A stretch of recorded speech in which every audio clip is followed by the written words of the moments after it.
Hi everyone. In this video, we are going to learn about the basic knowledge of nucleic acid. This is a very important lesson, and if you get it right, you can easily understand all other topics like DNA structure, RNA structure, translation and transcription. So let's get started.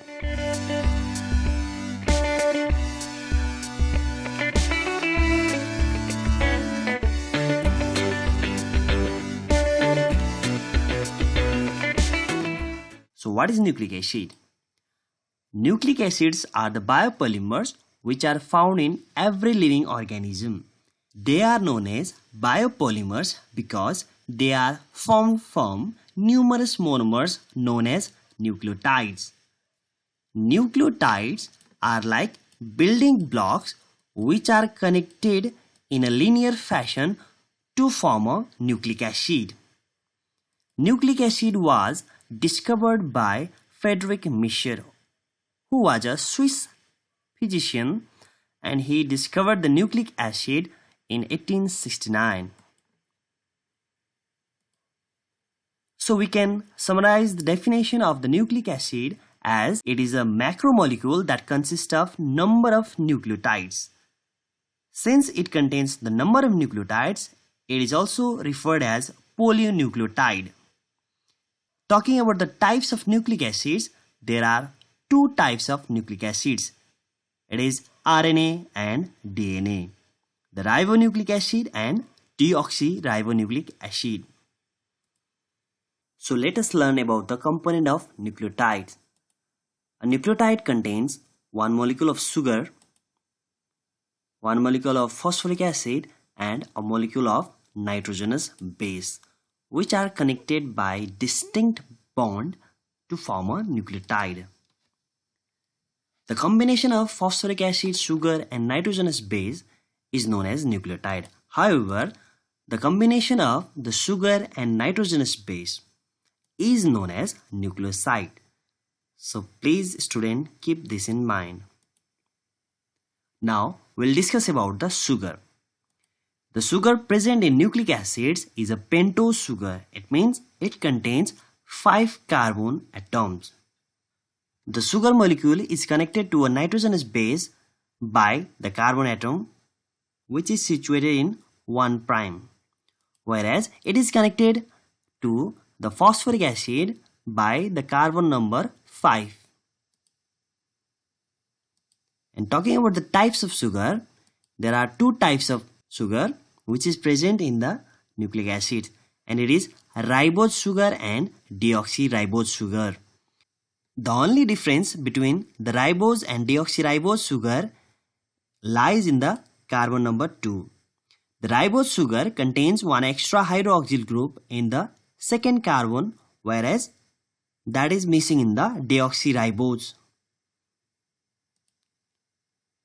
These two types of sugar are present in two different types of nucleic acids.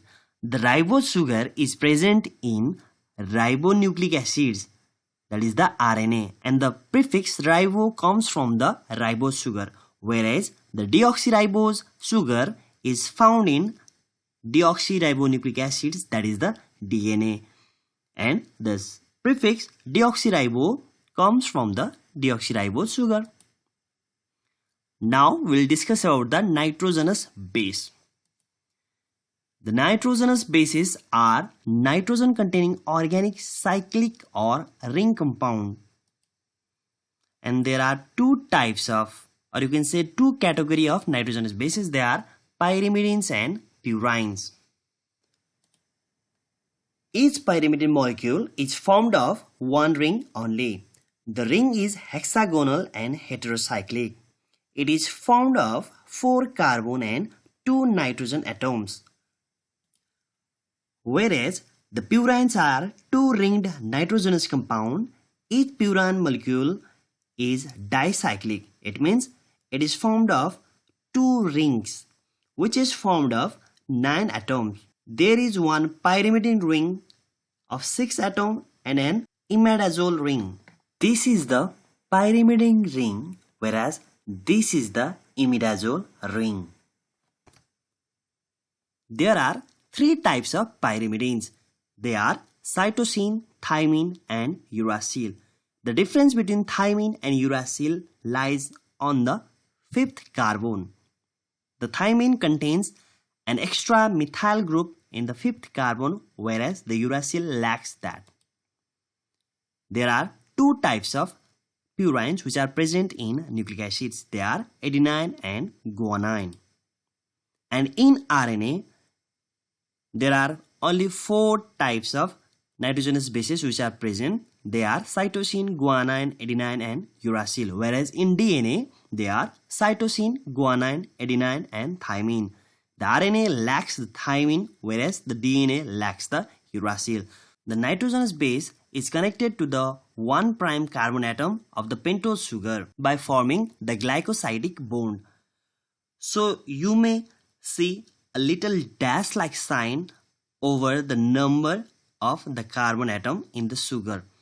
It is known as prime, and it is used to distinguish the carbon in the pentose sugar from that present in the nitrogenous base. Hence, it is known as 1', 2', 3', 4', and 5', etc. Whereas it is only referred as 1, 2, 3, and 4, 5, 6. The pyrimidine forms the glycosidic bond between the 1 nitrogen atom and 1' carbon atom, whereas the purines make the glycosidic bond between the 9th number nitrogen atom and the 1' carbon atom. Now we'll discuss about the phosphoric acid. Phosphoric acid is basically the phosphate group which is joined with the 5' carbon of sugar molecule to form a nucleotide. So this is the structure of a phosphoric acid.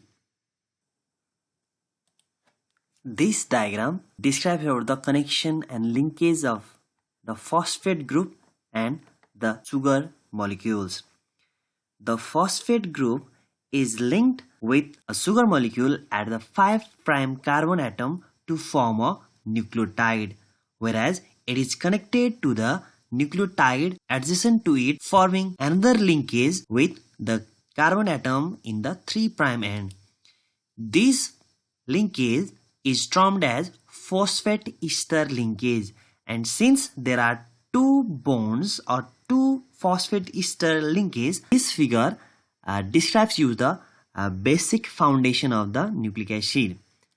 These are the nucleotides which are connected by forming these phosphodiester bonds.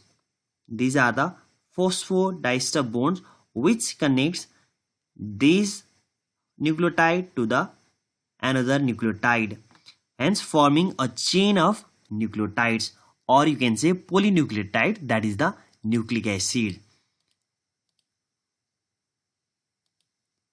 So in this figure you can say the helix of sugar phosphate, or you can say the backbone of the nucleic acid is mainly created by the phosphate and pentose sugar.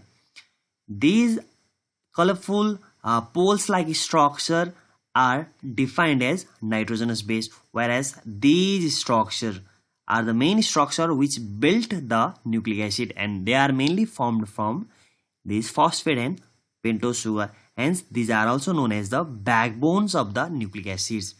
So this much for today, and in another lecture, we'll discuss about the RNA and DNA structure. So keep supporting guys, please like and share. Thank you for your time.